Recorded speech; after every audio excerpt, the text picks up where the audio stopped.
Doctor ପିଲାମାନେ ଆମେ ଜାଣିଛେ କି ବଞ୍ଚି ରହିବା ପାଇଁ ଆମକୁ ଶ୍ୱାସକ୍ରିୟା କରିବା ନିହାତି ଦରକାର ଅଛି।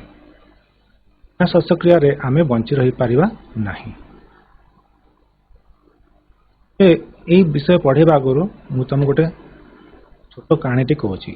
ବିକ୍ରମ ବୋଲି ଗୋଟେ ପିଲାଟିଏ, ସିଏ ପରୀକ୍ଷା ଦେବାକୁ ଯାଉଥିଲା, ହେଲେ ସେ କ'ଣ ହେଲା ନା ଟିକେ ତାର ଡେରି ହେଇଗଲା ବେଳେ ସିଏ ଦୌଡ଼ି ଦୌଡ଼ି ଯାଇକି ପରୀକ୍ଷା ହଲରେ ପହଞ୍ଚିଲା। ଯେତେବେଳେ ସେ ପରୀକ୍ଷା ହଲରେ ପହଞ୍ଚିଲା, ସେତେବେଳେ ସେ କ'ଣ ଦେଖିଲା ନା ତାର ଶ୍ୱାସକ୍ରିୟାଟି ଜୋରସେ ହେଉଛି, ସେ ଧଇଁସ ହେଇଯାଉଛି। ଫଳରେ ତା ମନରେ ଗୋଟେ କ୍ୱେଶ୍ଚିନ୍ ଆସିଲା କି ଏଇ ଯେଉଁ ଶ୍ୱାସକ୍ରିୟାଟି ହେଉଛି ଏହା କେବଳ ମୋର ହେଉଛି କି ଅନ୍ୟମାନଙ୍କ ଏହା ହେଇଛି। ସେଥିପାଇଁ ସେ କ'ଣ କଲା ନା ସାର୍ଙ୍କୁ ପଚାରିଲା। ସାର୍ ଏହାର ଆନ୍ସରଟାକୁ ଦେଲେ। ତ ଏହି ବିଷୟରେ ଆମେ ଆଜି ପଢ଼ିବା। ଆମର ବିଷୟ ହେଉଛି ସପ୍ତମ ଶ୍ରେଣୀର ଶ୍ୱାସକ୍ରିୟା, ଉଦ୍ଭିଦ ଓ ପ୍ରାଣୀମାନଙ୍କର ଶ୍ୱସନ। ଏହାକୁ ମୁଁ ଚିନ୍ମୟ ମହାପାତ୍ର, ସରକାରୀ ପ୍ରାଥମିକ ବିଦ୍ୟାଳୟ ଗର୍ଭଣାର ଶିକ୍ଷକ କ୍ଲାସକୁ ସ୍ୱାଗତ କରୁଛି। ତ ଏହି ବିଷୟରେ ଆମେ ପଢ଼ିବା। ତ ପ୍ରଥମେ ଆମେ ଜାଣିବା କି ଜୀବନ ପାଇଁ ଶ୍ୱାସକ୍ରିୟା। ଆମେ ପ୍ରଥମେ ଜାଣିବା ପାଇଁ କ'ଣ କ'ଣ ଶିଖିବା? ଆମେ ଶିଖିବା କି ଜୀବନ ପାଇଁ ଶ୍ୱାସକ୍ରିୟା ଅପରିହାର୍ଯ୍ୟ। ଶ୍ୱସନ ବିଷୟରେ ଆମେ ଜାଣିବା। ଶ୍ୱସନର ଆବଶ୍ୟକତା କ'ଣ? ଆମେ କାହିଁକି? କାରଣ କି ପ୍ରତ୍ୟେକ ଜୀବ ଅସଂଖ୍ୟ ପାଇଁ ଆମକୁ ଦରକାର। ସେମିତି ଗୋଟେ ଜୀବ ପାଇଁ ଆମକୁ କ'ଣ ଦରକାର ନା ଛୋଟ ଛୋଟ କୋଷରେ ସେ ଶରୀରରେ ପ୍ରତ୍ୟେକ କୋଷ ନା କିଛି କାର୍ଯ୍ୟ କରିଥାନ୍ତି।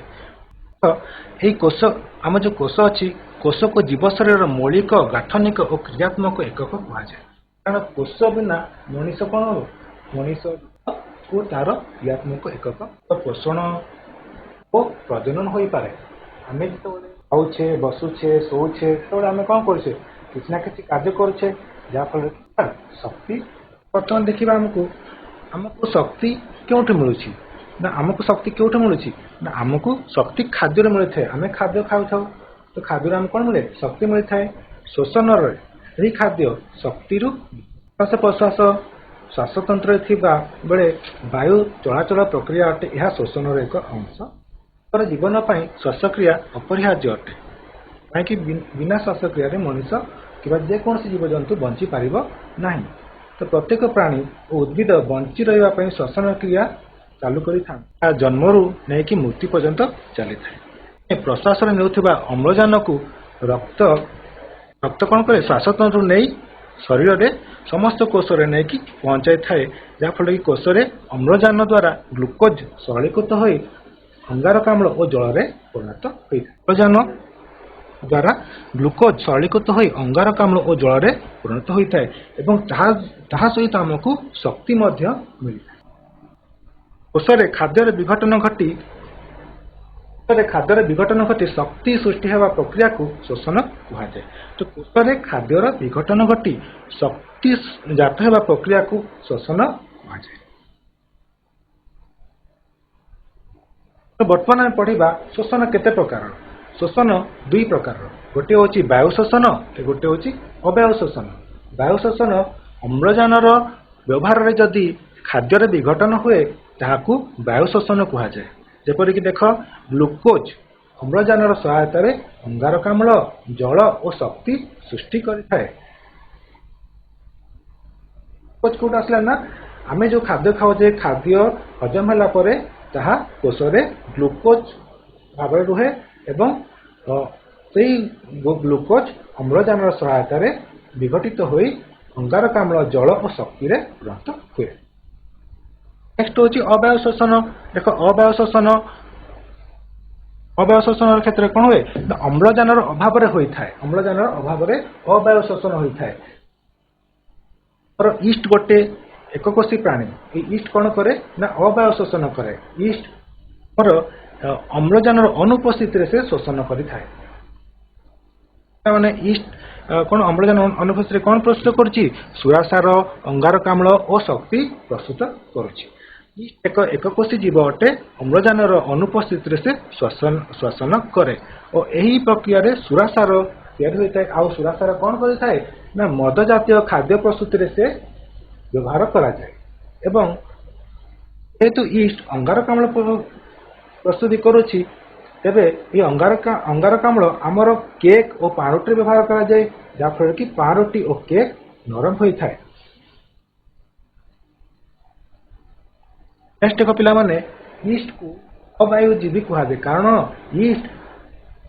ଇଷ୍ଟ କଣ କରେ ନା ଅମ୍ଳଜାନର ଅନୁପସ୍ଥିତିରେ ମଧ୍ୟ ବଞ୍ଚିଥାଏ ଓ ପ୍ରଶ୍ୱାସ ନିଶ୍ୱାସ ନିଏ, ତେଣୁ ଇଷ୍ଟକୁ କଣ କରେ ଅବାୟୁଜୀବୀ କୁହାଯାଏ। ଦେଖ ମାଂସପେଶୀର କୋଷରେ ମଧ୍ୟ ଅବାୟୁ ଶୋଷଣର କ୍ଷମତା ରହିଛି।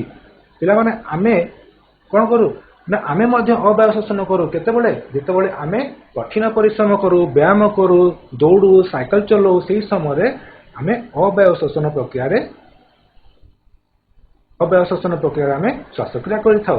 ସେହି ସମୟରେ କଣ ହୁଏ ନା ଗ୍ଲୁକୋଜ ଅମ୍ଳଜାନର ଅନୁପସ୍ଥିତିରେ ଲାକ୍ଟିକ ଅମ୍ଳ ଓ ଶକ୍ତି ସୃଷ୍ଟି କରେ।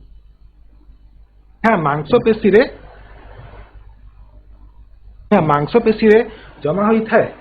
ତ ଦେଖ ପିଲାମାନେ, ଗ୍ଲୁକୋଜ ଅମ୍ଳଜାନର ଅନୁପସ୍ଥିତିରେ କଣ କରୁଛି ନା ଲାକ୍ଟିକ ଅମ୍ଳ ପ୍ରସ୍ତୁତି କରୁଛି। ଏହି ଲାକ୍ଟିକ ଅମ୍ଳ ଆମର ମାଂସପେଶୀରେ ଯେତେବେଳେ ତ ଆମକୁ ଯନ୍ତ୍ରଣା ହେବ, ଏହାକୁ କଣ କୁହାଯାଏ ନା ଆକୁଞ୍ଚନ ଜନିତ ବ୍ୟଥା କୁହାଯାଏ କିମ୍ବା ଏହାକୁ ମସଲ କ୍ରାମ୍ପ ମଧ୍ୟ କୁହାଯାଏ। ଦେଖ ଯେତେବେଳେ ଲାକ୍ଟିକ ଅମ୍ଳ ଆମ କୋଷରେ ଜମା ହେଲେ ଆମକୁ ମାଂସପେଶୀରେ ଯନ୍ତ୍ରଣା ଦେଇଥାଏ। ତ ଆମକୁ ଯେତେବେଳେ ଯନ୍ତ୍ରଣା ଦେଲେ ଆମେ କଣ କରିବା ନା ଆମେ ଗରମ ପାଣି ସେକ ଦେଇପାରିବା କିମ୍ବା ସେଇ ଜାଗାକୁ ମସଲରେ କଣ କରିବା ତାକୁ ମାଲିସ କଲେ ସେଇ ସମୟରେ ରକ୍ତ ସଞ୍ଚାଳନ ହୁଏ ଓ ସେଇ ଜାଗାରେ ସେଇ ମାଂସପେଶୀରେ ଅମ୍ଳଜାନ ଆସିକି ପହଞ୍ଚିଯାଏ, ଯାହାଫଳରେ କି ଆମର ଲାକ୍ଟିକ ଅମ୍ଳ ପୁଣି ଥରେ ବିଘଟିତ ହୋଇ ଅଙ୍ଗାରକାମ୍ଳ ଓ ଜଳରେ ପରିଣତ ହୁଏ ଏବଂ ଆମକୁ ଯନ୍ତ୍ରଣା ଦାୟରୁ ରକ୍ଷା ମିଳିଥାଏ କିମ୍ବା ଉପଶମ ମିଳିଥାଏ। ତାମାନେ ତୁମମାନେ ଯେତେବେଳେ ଫୁଟବଲ ଖେଳୁଛ, କ୍ରିକେଟ ଖେଳୁଛ, ଏକ୍ସରସାଇଜ କରୁଛ, ତୁମମାନେ ନିଶ୍ଚୟ ଥରେ ନା ଥରେ କଣ କରୁଥିବ ନା କୁଞ୍ଜନ ଜନିତ ବ୍ୟଥା କରୁଥିବ। ସେ ସମୟରେ ତମେ କଣ କରୁଛ ନା ଆମେ ଜାଣିଲେ କାହିଁକି ହଉଛି ନା ଯେତେବେଳେ ଆମେ କରୁ ଗ୍ଲୁକୋଜ ସେଇ ସମୟରେ କଣ ଅମ୍ଳଜାନ ଅନୁପସ୍ଥିତ କରିବା ଫଳରେ ଆମ ମସଲରେ କଣ ହଉଛି ଲାକ୍ଟିକ ଅମ୍ଳ ଆସିଥାଏ, ସେଇ ଯୋଗୁଁ ଆମକୁ କଣ ହୁଏ ନା ବ୍ୟଥା ହୋଇଥାଏ। ନେକ୍ସଟ ପିଲାମାନେ, ନିଶ୍ୱାସ ପ୍ରଶ୍ୱାସ ଆମେ କିପରି ନେଉ ସେ ବିଷୟରେ ପଢିବା। ଦେଖ ଆମକୁ ବାୟୁ ଶରୀର ଭିତରକୁ ଯିବାକୁ ପ୍ରଶ୍ୱାସ କୁହାଯାଏ ଆଉ ବାୟୁ ତ୍ୟାଗ କରିବାକୁ ଆମକୁ ନିଶ୍ୱାସ କୁହାଯାଏ। ଏହା ଏକ ନିରବଚ୍ଛିନ୍ନ ପ୍ରକ୍ରିୟା ଏବଂ ଏହା ଜନ୍ମରୁ ମୃତ୍ୟୁ ପର୍ଯ୍ୟନ୍ତ ଚାଲିଥାଏ। ନିଶ୍ୱାସ ନେବା ସମୟରେ ଜଣେ ପ୍ରାପ୍ତବୟସ୍କ ବ୍ୟକ୍ତି 15ରୁ 18 ଥର ନିଶ୍ୱାସ ନେଇଥାଏ। ପରିଶ୍ରମ କଲା ବେଳକୁ ତାର ନିଶ୍ୱାସ ହାର କଣ ହୋଇଥାଏ 25 ଥରକୁ ବୃଦ୍ଧି ପାଇଥାଏ। ଦେଖ ପିଲାମାନେ, ଏଠି ଜଣେ ଦୌଡୁଛି, ସାଇକେଲ ଚଲାଉଛି ଆଉ ଶୋଇଛି, ସବୁବେଳେ କଣ ନିଶ୍ୱାସ ପ୍ରଶ୍ୱାସ ହାର ସମାନ ଥାଏ କି? ନଥାଏ। ଯେତେବେଳେ ଆମେ ବଡ କାମ କରୁ, ଏକ୍ସରସାଇଜ କରୁ, ସାଇକ୍ଲିଂ କରୁ, ସେଇ ସମୟରେ କଣ ହୁଏ ନା ନିଶ୍ୱାସ ପ୍ରଶ୍ୱାସ ଜୋରସେ ଚାଲିଥାଏ। ଆଉ ଯେତେବେଳେ ଆମେ ରେଷ୍ଟ କରିଥାଉ, ବସିଥାଉ, ଶୋଇଥାଉ, ସେ ସମୟରେ କଣ ହୁଏ ନିଶ୍ୱାସ ପ୍ରଶ୍ୱାସ ହାର କମ ଥାଏ। ତେବେ ମିନିଟ ପ୍ରତି ଜଣେ ଯେତେ ଥର ନିଶ୍ୱାସ ପ୍ରଶ୍ୱାସ ନେଇଥାଏ ତାକୁ ଶ୍ଵସନ ହାର କୁହାଯାଏ। ଗୋଟେ ମିନିଟରେ ଯେତେ ଥର ନିଶ୍ୱାସ ପ୍ରଶ୍ୱାସ ନେଇଥାଏ ତାକୁ ଶ୍ଵସନ ହାର କୁହାଯାଏ। ଏହାକୁ ରେସ୍ପିରେସନ ରେଟ୍ କୁହାଯାଏ। ତ ଆମେ ନିଶ୍ୱାସ କିପରି ନେଇଥାଉ? ଦେଖ ପିଲାମାନେ, ଏଇଠି ଗୋଟେ ଚିତ୍ର ଅଛି। ଏଇଠି କଣ ଅଛି ନା ଆମର ନାକ ଅଛି। ନାକ ଦ୍ୱାରା ଆମେ କଣ କରିଥାଉ ବାୟୁକୁ ନେଇଥାଉ ଆଉ ସେ ବାୟୁ କଣ ହୁଏ ନା ଆମର ଫୁସଫୁସରେ ପହଞ୍ଚିଥାଏ। ଆମେ ଦୁଇ ନାକପୁଡା ସାହାଯ୍ୟରେ ବାୟୁକୁ ଗ୍ରହଣ କରୁ। ପ୍ରଶ୍ୱାସ ନେବା ବେଳେ ନାକପୁଡା ବାଟେ ନାସାରନ୍ଧ୍ରକୁ ବାୟୁଟି ଯାଇଥାଏ ଓ ଏହି ବାୟୁ ଫୁସଫୁସରେ ପହଞ୍ଚେ। ଫୁସଫୁସ ବକ୍ଷ ଗହ୍ୱରରେ ଅବସ୍ଥିତ ପଞ୍ଜରା ହାଡକୁ ଘେରି ରହିଥାଏ। ବକ୍ଷ ଗହ୍ୱର ତଳେ ବଡ ମାଂସପେଶୀ ଥାଏ, ଏହାକୁ ମଧ୍ୟଛଦା କୁହାଯାଏ। ପିଲାମାନେ, ଏଇଠି ଏହାକୁ ମଧ୍ୟଛଦା କୁହାଯାଏ। ଏଇ ଚିତ୍ରକୁ ଦେଖ ସମସ୍ତେ। ଏଇଟା ଆମର କଣ ଅଛି ନା ବକ୍ଷ ଗହ୍ୱର ଭିତରେ କଣ ଅଛି ଫୁସଫୁସ ଅଛି। ଏଇଟାକୁ ଦେଖୁଛ ନା, ଏଇଟା ହଉଛି ଏଇ ଯୋଉ ମାଂସପେଶୀଟା ହଉଛି ମଧ୍ୟଛଦା। ଏହା କଣ କରେ ନା ତଳ ଉପର ହୋଇଥାଏ, ଯାହାଫଳରେ କି ଆମକୁ ନିଶ୍ୱାସ ପ୍ରଶ୍ୱାସ ନେବାରେ ସହାୟତା ହୋଇଥାଏ। ନିଶ୍ୱାସ ପ୍ରଶ୍ୱାସ ବେଳେ ଆମର ପଞ୍ଜରା ହାଡ ଓ ମଧ୍ୟଛଦାର ଚଳନ ଘଟିଥାଏ।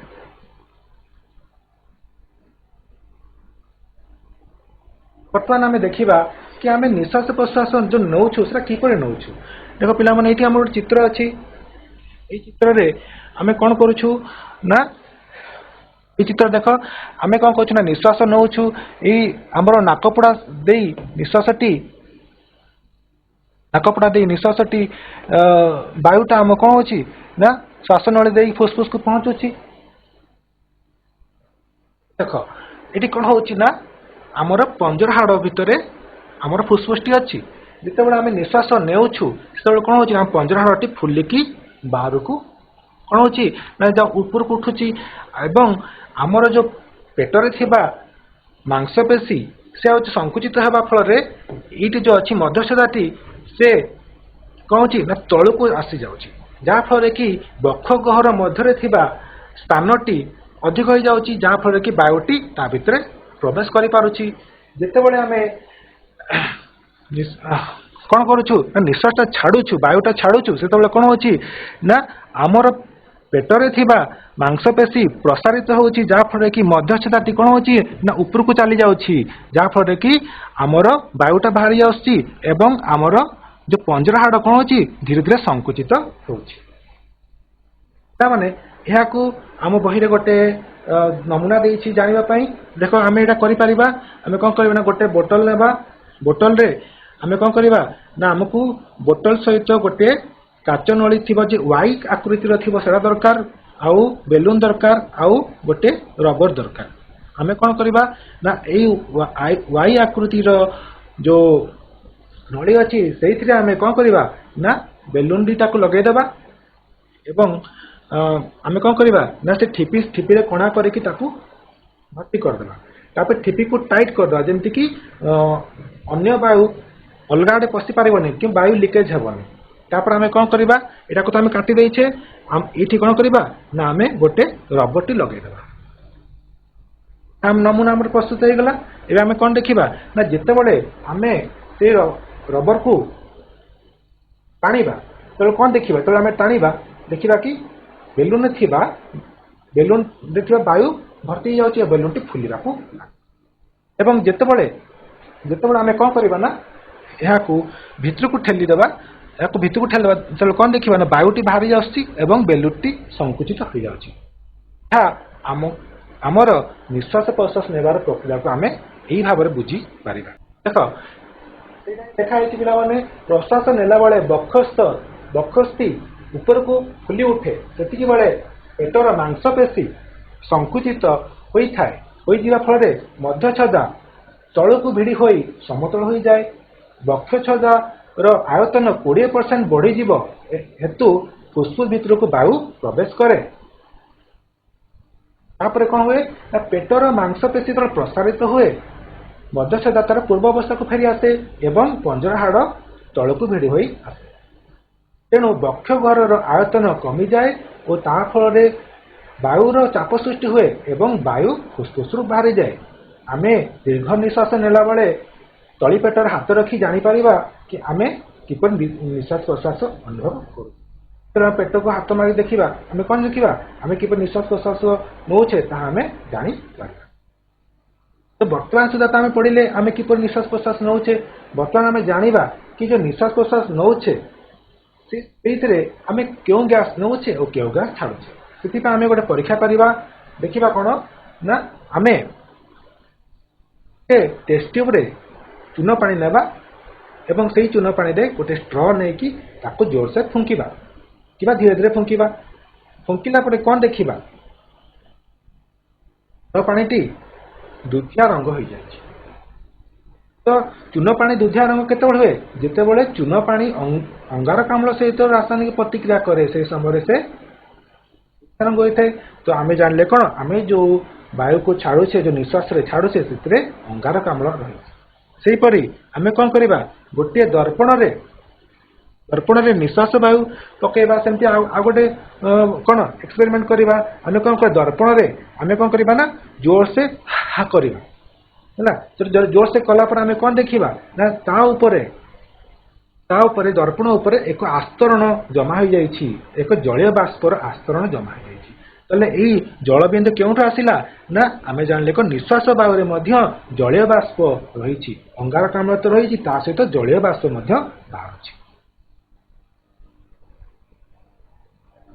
तो बर्तमान आम जाना प्रश्वास निश्वास समय वायु अम्लजान और अंगारकाम्ल परिमाण केते अच्छी। जो आम प्रश्वास वायु नौचे से 21% अम्लजान अच्छी एवं प्रश्वास वायु अंगारकाम्ल 0.04% रोचे एवं ता फुस्फुस को जाऊँगी। जो आम निश्वास छाड़ुचे से समय अम्लजान रोचे 16.4% अम्लजान रोचे एवं अंगारकाम्ल 4.4% अंगारकाम्ल रोचे। आम अम्लजान नौचे अंगारकाम्ल छाड़ुचे ता सहित किसी परिमाण अंगारकाम्ल आम नौचे आउ अंगारकाम्ल आम छाड़ुचे। वर्तमान सुधा तो आम पढ़िले पढ़िले कि जो मानकर फुस्फुस अच्छी से किपर श्वासक्रिया कर। बर्तमान आम पढ़ा जो मानकर फुस्फुस नहीं से किपर श्वासक्रिया कर। आगे पिला माने समस्त श्वासक्रिया करेंगे जार जीवन अच्छी से श्वासक्रिया कर उद्भिद भी कर।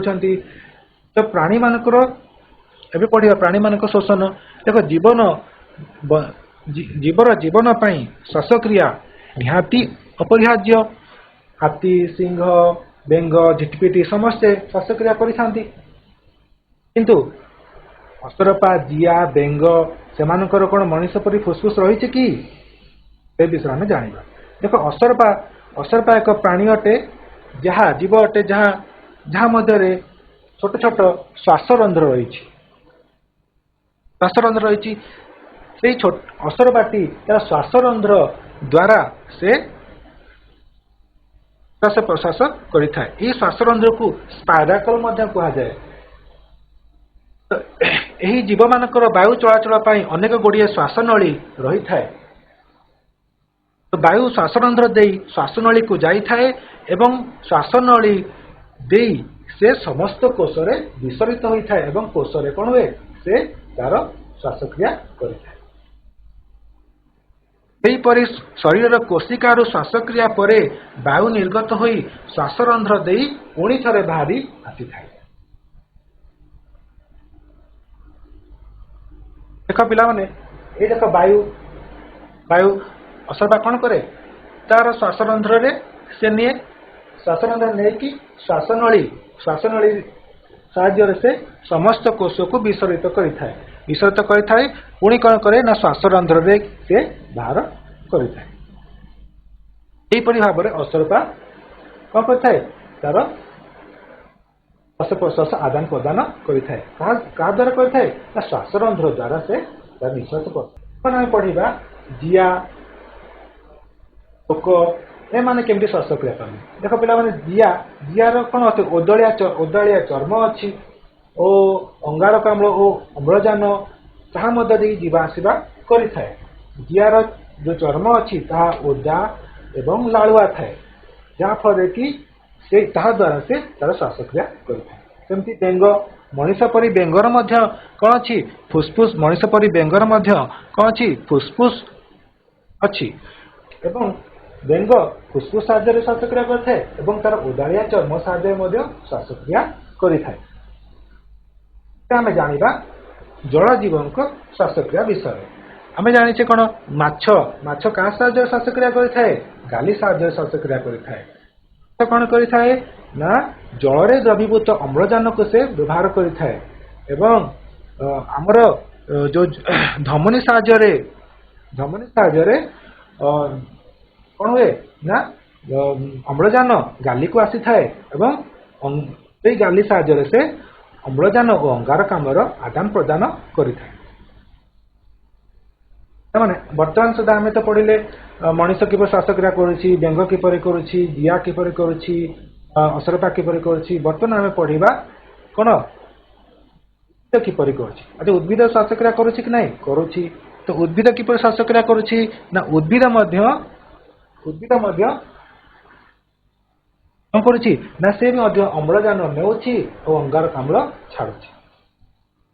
तो पिला उद्भिद कौन करुच्ची ना श्वेतसार जातीय खाद्य जो ग्लूकोज अम्लजान उपस्थित से कौन करुच्ची नेउची और उद्भिद कौन करुच्ची अम्लजान छाड़ुची जल और शक्ति तार कौन संचित हुई। माने आमे तो उद्भिद विषय जानिले आमे जानिले कौन उद्भिद कौन करे ना आलोक श्लेषण प्रक्रिया रे निजर खाद्य निजे प्रस्तुत करे एवं जिते से आलोक श्लेषण करे से समय से अम्लजान छाड़ी थाए निज निज खाद्य को से संचित करके श्वेतसार जातीय खाद्य को से संचित कर रखि थाए एवं जिते से श्वासक्रिया करुछि से समय से अम्लजान नेउछि और अंगारकाम्ल छाड़ुछि।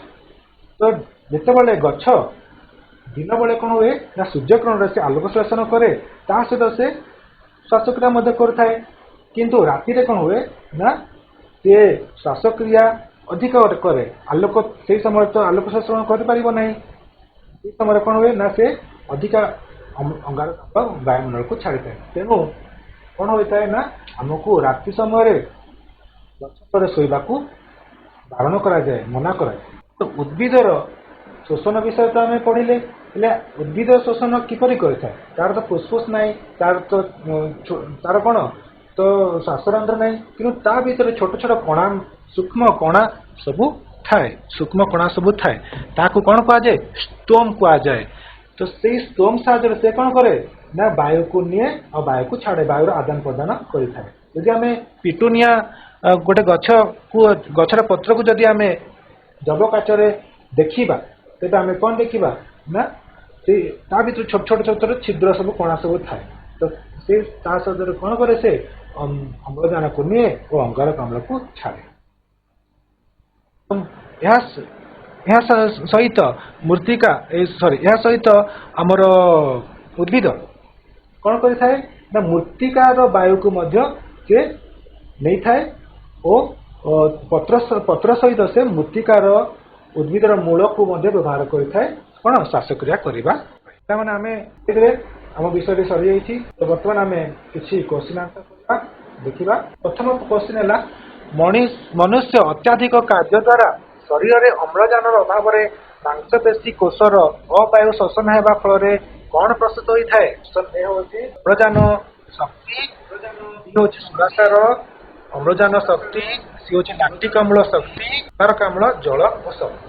तो केउटा हम अम्लजान शक्ति अम्लजान शक्ति नहीं पिला माने कहीं से कौन कहूँ मांसपेशी रे कहूँ ना मांसपेशी रे आ कौन कहूँ ना मांसपेशी रे आम अवायु शोषण लैक्टिक अम्ल प्लस शक्ति लैक्टिक अम्ल शक्ति लैक्टिक अम्ल प्लस शक्ति वेरी गुड ठीक आंसर। नेक्स्ट क्वेश्चन होची अम्लजान सहायता रे खाद्यर विघटन प्रक्रिया को कौन कहा जाए। ऑप्शन देखो अवायु शोषण कौन कहा जाए अम्लजान सहायता रे अम्लजान सहायता रे कही अम्लजान सहायता रे क्यों शोषण होता है सहायता रे क्यों शोषण होता है वायु शोषण वायु शोषण वायु शोषण होता है वेरी गुड। नेक्स्ट क्वेश्चन होची लैक्टिक अम्लर परिमाण मांसपेशी रे अधिक हेले कौन होता है हृदघात आकुंचन जनित व्यथा कर्कट चर्म रोग कौन ऑप्शन टा हबो आकुंचन जनित व्यथा आकुंचन जनित व्यथा वेरी गुड ठीक अच्छे। नेक्स्ट क्वेश्चन देखो एक सुस्थ व्यक्तिर विश्राम नेला बेले मिनिट प्रति निश्वास प्रश्वास हार केते थर होता है और 12 थर 15 रु 18 थर 224 थर कोटा हम 15 माइनस 18 थर हाँ वेरी गुड 15 रु 18 थर होता है। देख धूमपान करुवा व्यक्ति केउ अंग नष्ट होबार संभावना रही धूमपान जे करुଥାଏ तार वेरी गुड। नेक्स्ट क्वेश्चन होची प्रतियोगिता पर खिलाड़ी माने द्रुत और दीर्घ निश्वास नहीं थांती यार कारण कौन पिला माने कोटा हम शक्तिर कम आवश्यकता शक्तिर अधिक आवश्यकता अंगारकाम्लर अधिक आवश्यकता किंबा अम्लजान कम आवश्यकता पिला माने प्रतियोगिता पर खिलाड़ी माने दीर्घ जोर सोर से निश्वास नहीं था यार कारण कौन कौन शक्तिर अधिक अम्लजान कम आवश्यकता अम्लजान कम आवश्यकता नुहे अम्लजान कम आवश्यकता नहीं शक्तिर अधिक आवश्यकता जो से दौड़ुची एक्सरसाइज करुची कौन कर अधिक जो शक्ति दरकार से से जोर से निश्वास नहीं। नेक्स्ट क्वेश्चन देख असरपा देहरे छोट छोट रंध्र को कौन कह जाए? ଶ୍ୱାସରନ୍ଧ୍ର श्वासरंध्र। ଶ୍ୱାସରନ୍ଧ୍ର वेरी गुड श्वासरंध्र। नेक्स्ट क्वेश्चन देख पत्र थिबा सूक्ष्म कणा मान को कौन कह जाए? स्तम स्तम स्टोम कह जाए। Very good. स्तम क्वेश्चन देख उद्भिदर पत्र रे केउ अंश देई अंगारकाम्ल उद्भिद को आसी थाए? कोटा हबो? उद्भिदर पत्र रे केउ अंश देई अंगारकाम्ल उद्भिद को आसी थाए? शिरा, वृंत, स्तोम ओ पलक। कोटा हबो?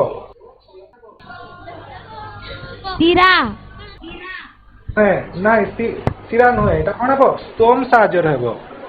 स्तम स्तम ଷ୍ଟୋମ। ଠିକ ଅଛି। ନେକ୍ସଟ କ୍ୱେଶ୍ଚନ ଦେଖ ଜଳ ମାଛ ଜଳରେ ଥିବା ଦ୍ରବୀଭୂତ ଅମ୍ଳଜାନକୁ ଡ୍ୟାସ୍ ଦ୍ୱାରା ବ୍ୟବହାର କରିଥାଏ? କେଉଁଟା ହବ? ଫୁସଫୁସ, ଓଦାଳିଆ ଚର୍ମ, ଗାଲି ଓ ଶ୍ୱାସତନ୍ତ୍ର। କେଉଁଟା ହବ? ଗାଲି ଗାଲି ଭେରି ଗୁଡ୍। ବର୍ତ୍ତମାନ ଆମେ କଷ୍ଟମ ଖଷ୍ଟମକୁ ମ୍ୟାଚ୍ କରେଇବା। ଦେଖ ଇଷ୍ଟ ଇଷ୍ଟ କୋଉଟା ହବ? ଜିଆ, ଗାଲି, ସୁରାସାର, ବକ୍ଷ ଗହ୍ୱର, ଫୁସଫୁସ ସୁରାସାର ଚର୍ମ